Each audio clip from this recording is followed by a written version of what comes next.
Hello, everyone. Welcome to Better Birth 360. Today, I'll be interviewing Dr. Thomas Verny, who's an international speaker, multi-book author, psychiatrist, associate editor at the Journal of the Association for Pre- and Perinatal Psychology and Health, and an academic who has previously taught at prestigious universities such as Harvard and University of Toronto. In 1974, Dr. Verny wrote his first book called The Secret Life of the Unborn Child with John Kelly, which has become an international bestseller in 27 countries. And since then, he has written or co-authored another 8 books on the subject of prenatal and perinatal psychology. In addition to writing 8 books, Dr. Verny has also authored or co-authored 47 scientific papers and articles. Over the last 40 years, Dr. Verny has participated in more than 250 newspapers, radio, and TV interviews, including appearances with Oprah and Barbara Walters.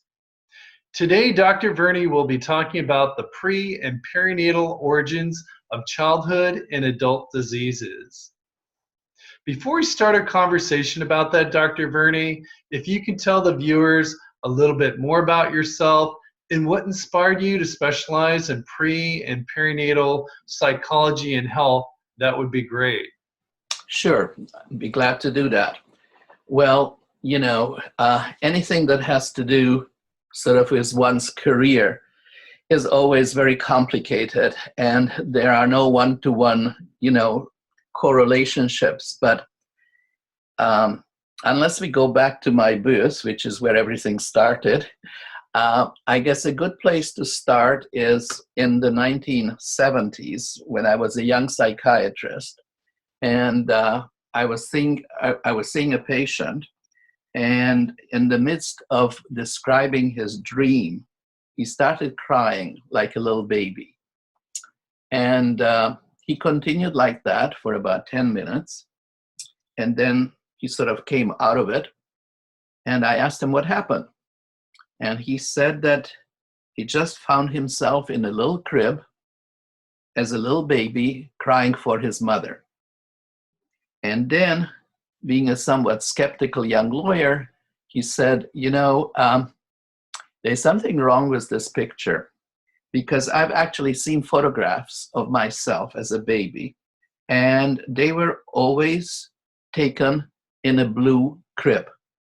And the crib that I just experienced a few minutes ago was white. I swear it was white. So this doesn't make sense. So I said to him, well, why don't you go home and talk to your mother, who was still alive, and see what she says.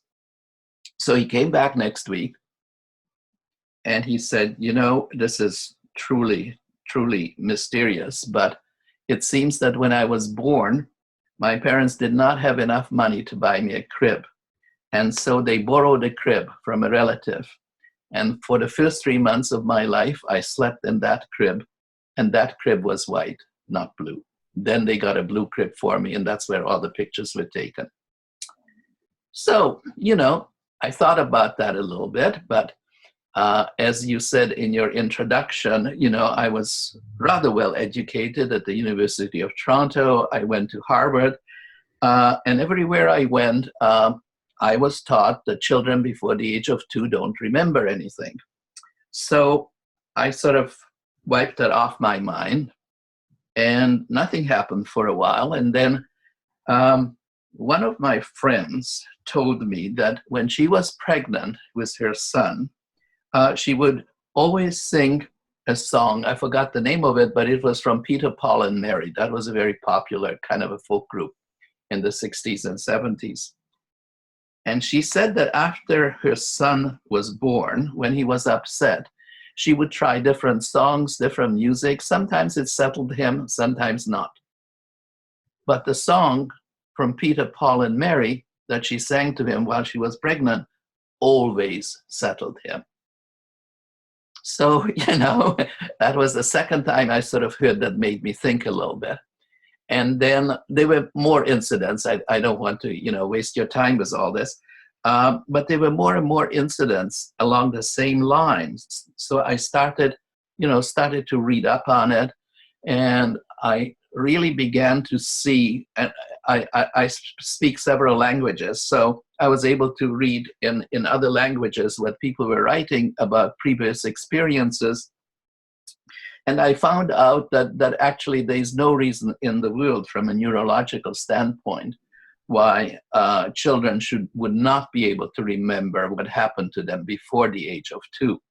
And so I began to gather as much information as I could, put it all together, and then wrote the book, The Secret Life of the Unborn Child. And so that's what happened. Okay, great. So Dr. Verny, if you could share with the viewers how a pregnant mother's thoughts and environmental factors such as stress from conception to birth can play a role in the fetal development of the baby's brain, immune system, and personality, that would be great. Well, there is simply no doubt about it, that stress is very destructive. It's destructive to you, it's destructive to me, but it is especially destructive to babies in utero. One of the first things that we need to realize is that every second of intrauterine life, 50,000 new neurons are being formed. Can you imagine? 50,000 in a second. I mean, really, I can't wrap my mind around it, but it's a fact. You need that many because by the time you are born, you have something like 100 billion neurons. We have as many neurons in our brains when we are born as there are stars in the Milky Way, a huge number. And in order to get to that huge number, of course, you need to have a lot of neurons being born every second. So the reason this is important is because those neurons are very, very vulnerable, okay? There are millions of them being produced every hour. And so they are very immature and they can be easily destroyed. And so one of the things that happens is that when a woman is undergoing stress or depression or anxiety, all of those strong emotions have really, in the long run, the same effect on the brain, which is that you have a lot of cortisol or cortisone produced. And that's produced by the adrenal medulla, the adrenal cortex, which is sort of the outer layer of the adrenal gland. And the adrenal gland is a small gland that sits on top of the kidneys. And we'll talk about that a little bit more in a minute. But cortisone is produced.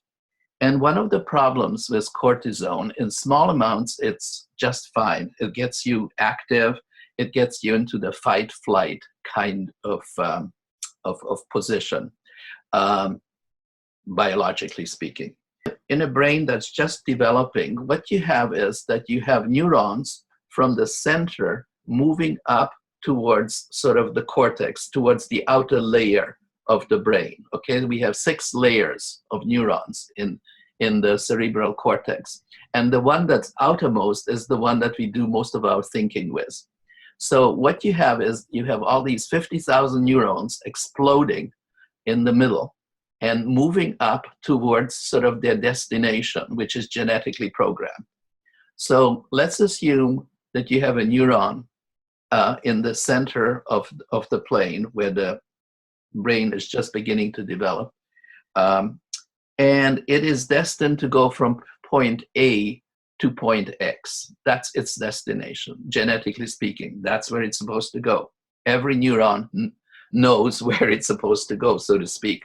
But if you have too much cortisone, or if you have too much nicotine, or if you have too much any of those substances that people take as for recreational purposes, either inhaling or smoking or whatever, if you have too many of those substances, they will get in the way of the neurons reaching their predetermined destination.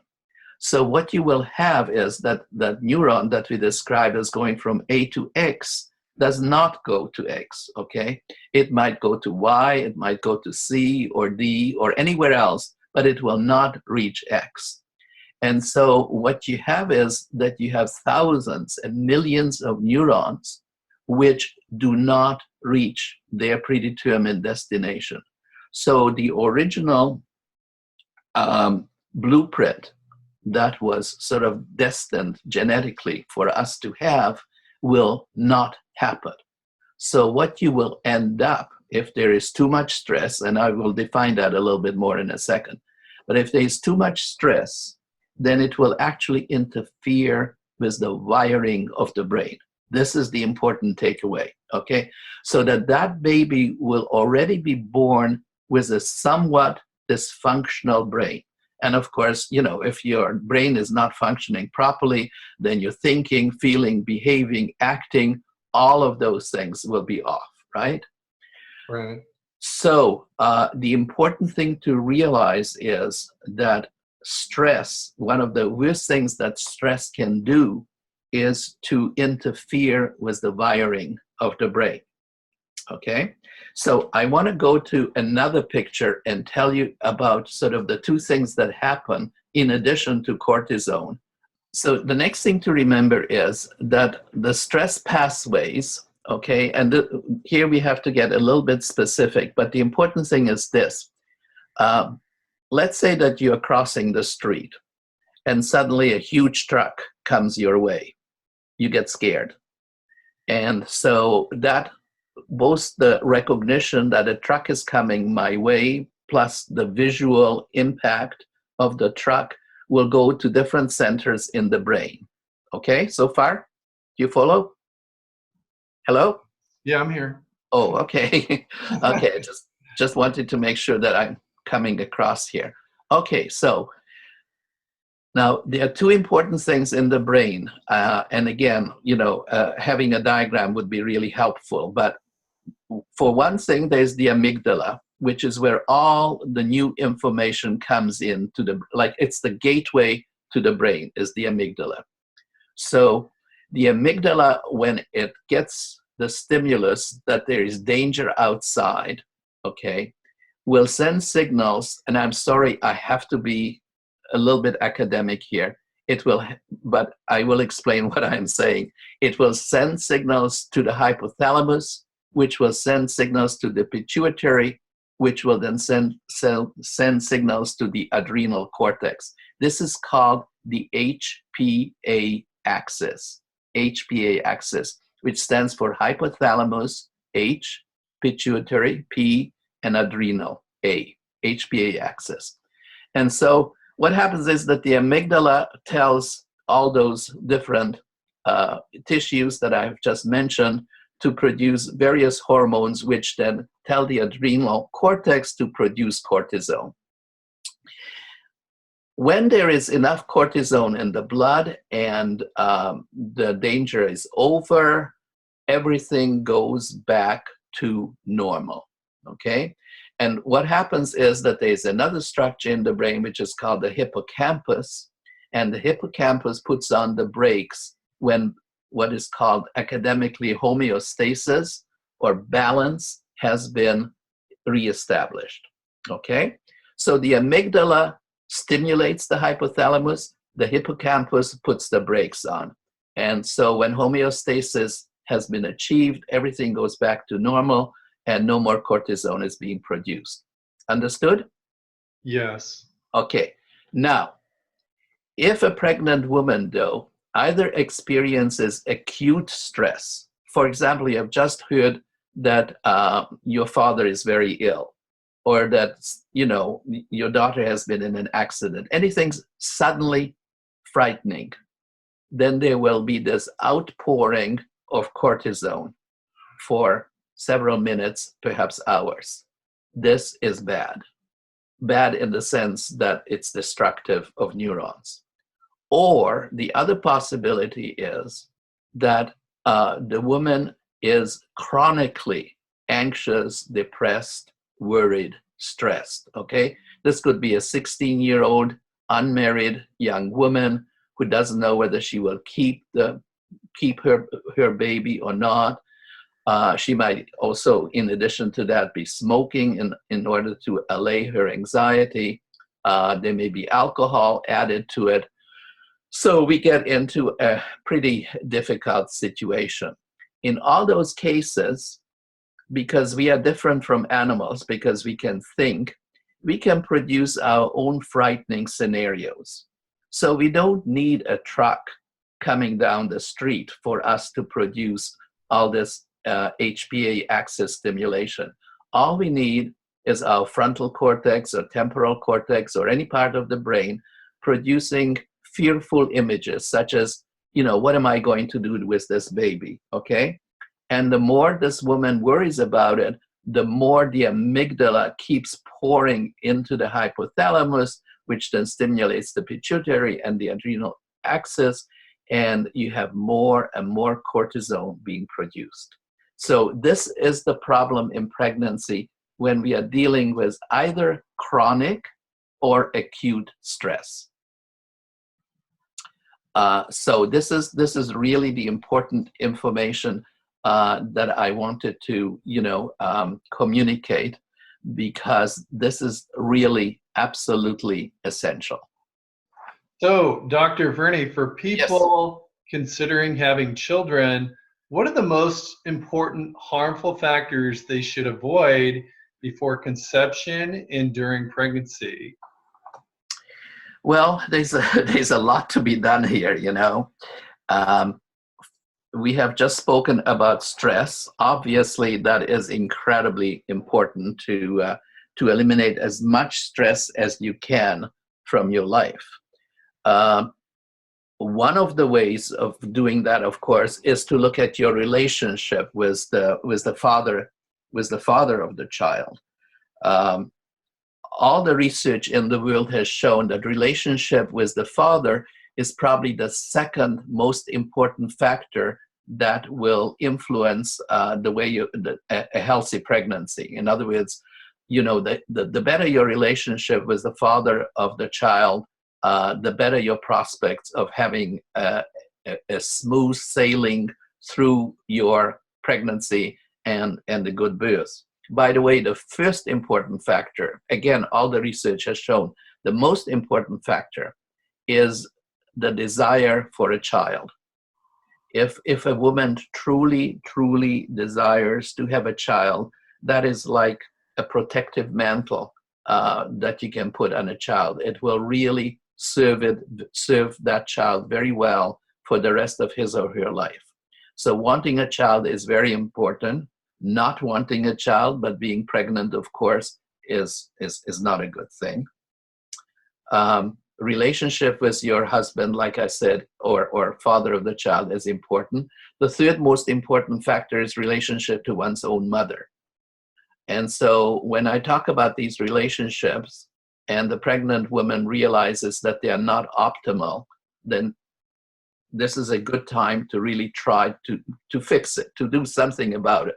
So if you have had, for example, a mother who has always told you that you were too thin or too fat, everything that you do is wrong, you'll be lucky to find a husband, anything like that, then when you become pregnant, and a woman who becomes pregnant is more vulnerable to emotions, these old tapes begin to play in the back of your mind.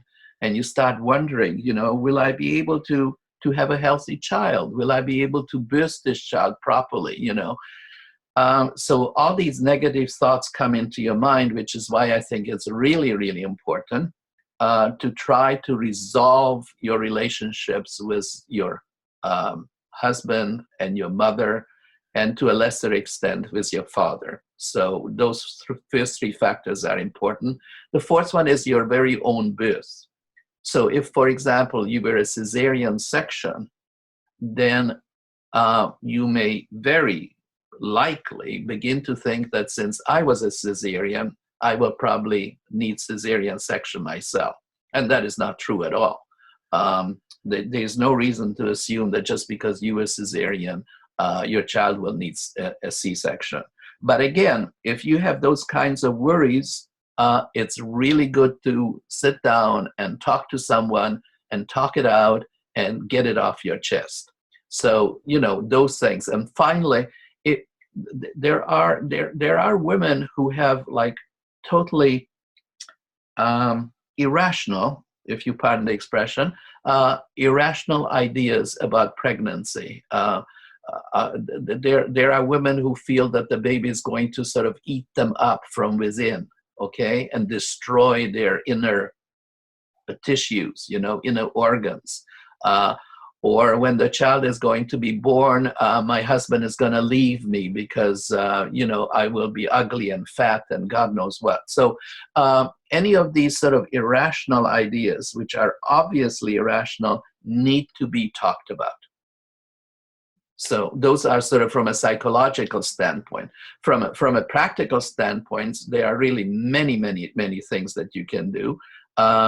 And the main thing is not to take any drugs, not to smoke, not to engage in any so-called recreational drugs like marijuana, because it's just as bad for the unborn child as actually smoking tobacco. It's also a good idea to avoid any places which are very noisy or loud, because that can scare the baby inside the womb, because babies can hear what is going on in the outside world. And let me see. Yeah, and then of course, focusing on the baby is very, very important. Talking to the baby in a very natural but directed way. Babies know in utero when you're actually talking to them and when you're just talking to your husband or somebody else. So talking directly to the baby is very, very important. Playing classical music, particularly Mozart, is very good. You can play with the baby. You can dance with the baby. Anything that you can do with the baby is a good thing, because it really adds to prenatal bonding, because bonding does not begin at birth, as most people think, but it really begins right from the time of conception. So the more you bond with your child prenatally, the better you will bond with him or her postnatally.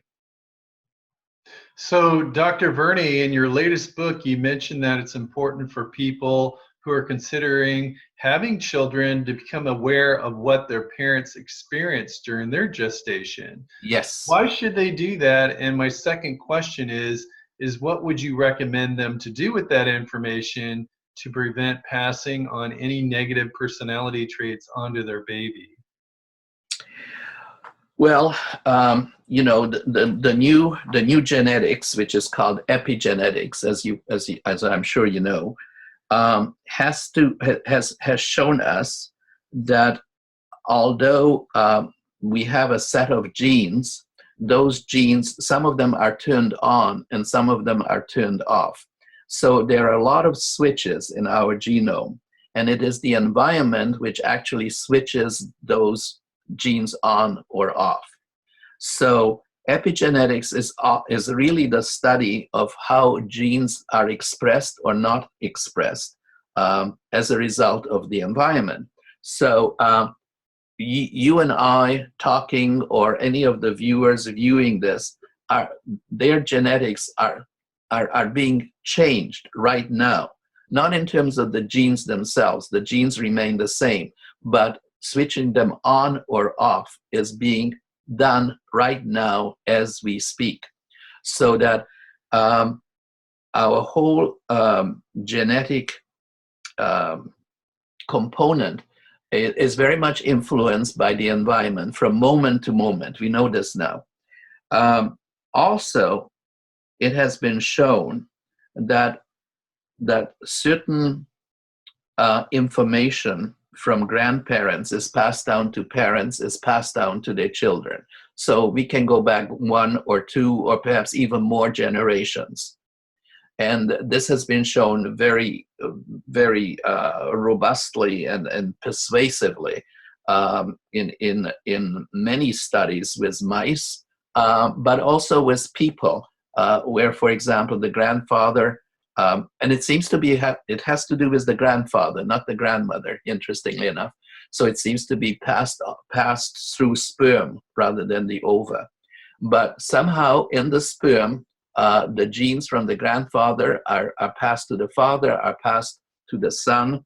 And so if the grandfather, for example, had a period of lack of food, of starvation, that message, or that lack of food, is passed on through his genes to his son and then to the grandson. And so that is going to affect the way they develop appetite or lack of appetite, whether they will be obese or whether they will be skinny. All those kinds of things can be influenced by what happened several generations back.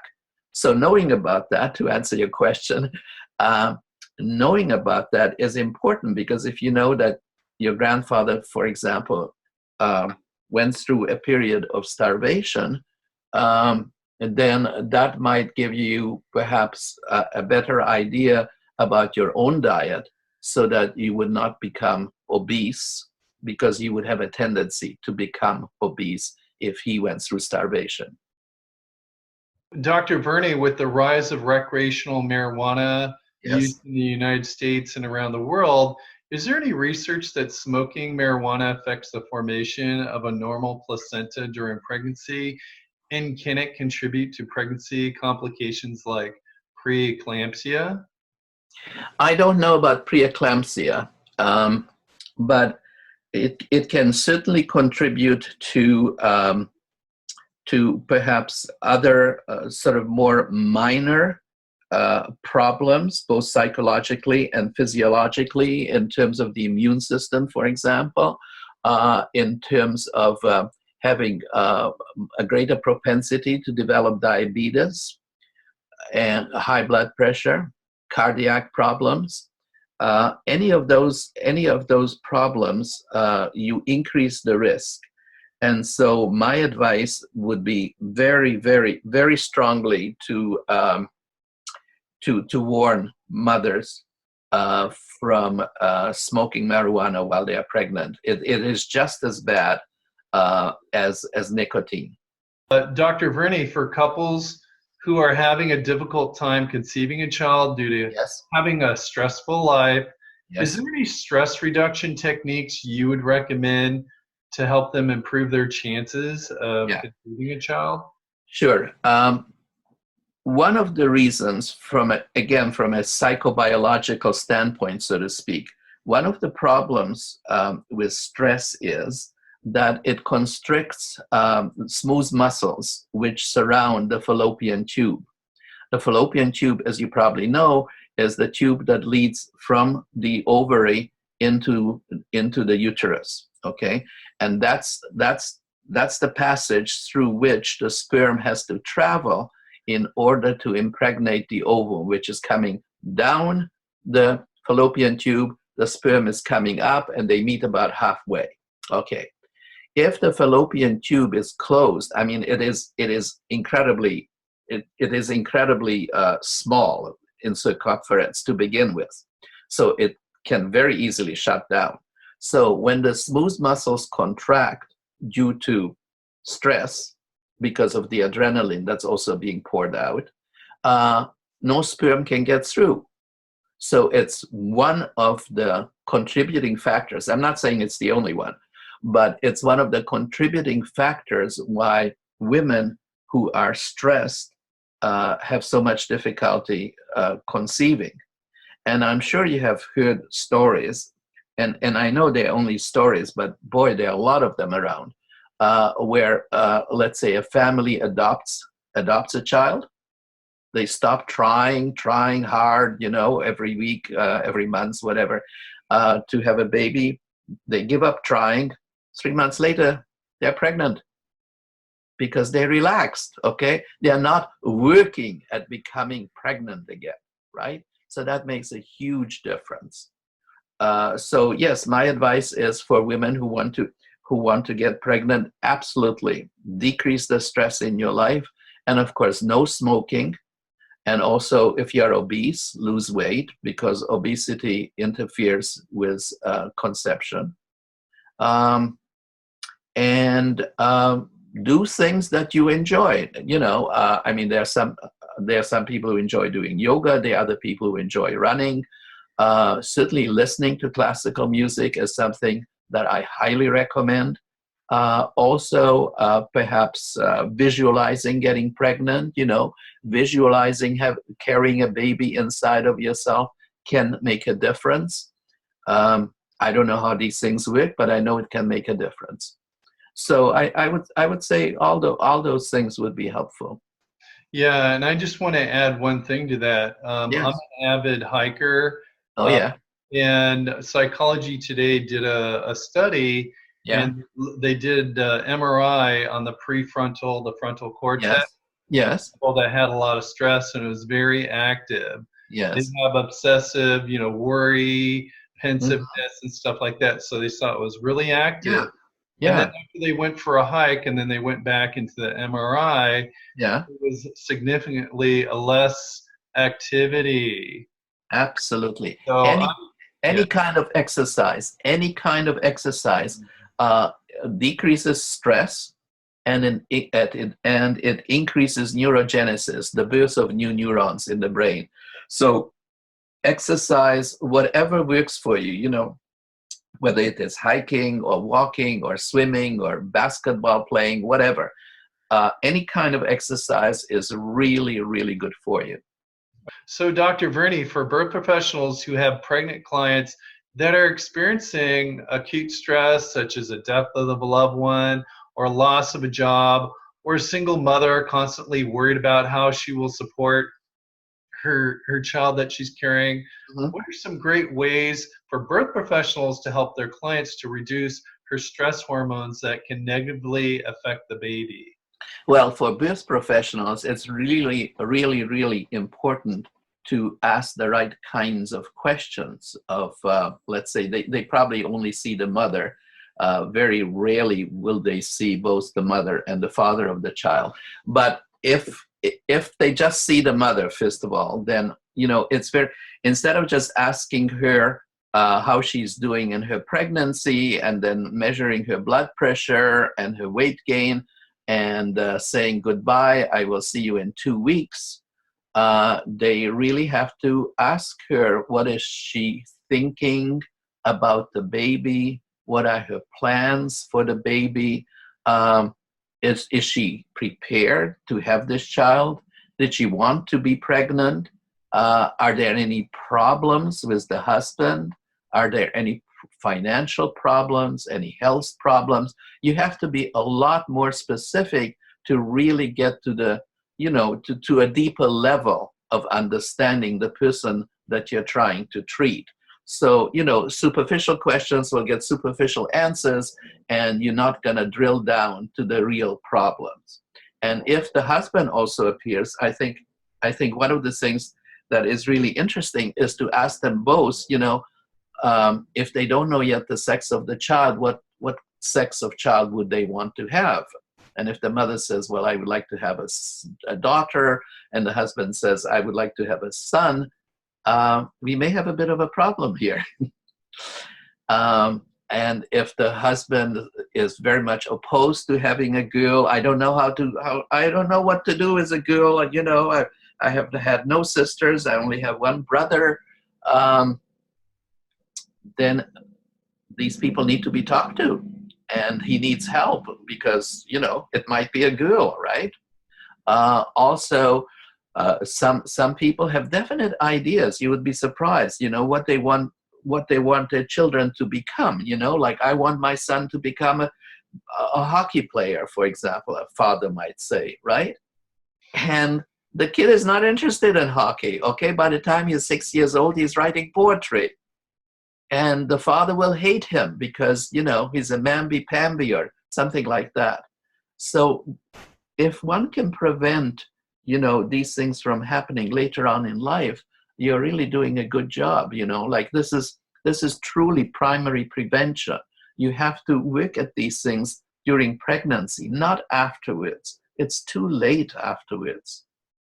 And So also, yeah. the take home message is that a mother or a father's unconscious, deep inner thoughts or what they want in life can be kind of the baby in utero can pick that up. Well, that's for sure. But it's not just the unconscious, it's the conscious thoughts too, you know? Yeah. So it's both, yes.